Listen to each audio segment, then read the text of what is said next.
Alright, I am needing to replace this gas can nozzle because as you can see, it's pretty broken there. And every time I try to actually use it, it just leaks out all over the place, which is definitely not safe.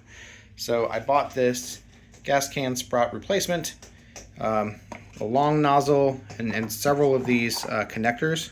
So hopefully one of these will be the right size for my gas can.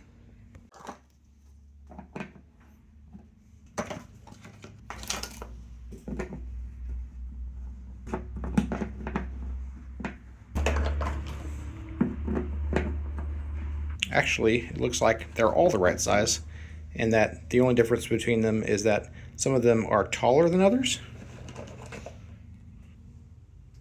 and that they're threaded just a little bit different. So this should definitely work. Going with this one here. Got the hose nozzle all attached. There's also various cap pieces that you can use.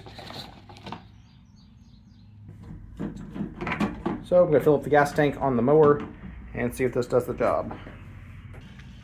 And that is working just perfectly fine. So definitely happy with this. That is definitely way better than leaking all over the place like I had been doing. So if you have a large gas can like this one, this is a 5-gallon gas can. Works pretty good. If you'd like to purchase it, there's a link in the description. We get a small commission and it would really help us out. Hey, my name's Chris, and with my wife Abby's help, we're on a quest to review literally everything. If this review helped you, we'd love a super thanks. Even just $1 or $2 really helps us out. And also buy the product using our links, and hopefully we'll be able to review literally everything. They tell me that I'm never gonna make it. They want me to do something that could make sense.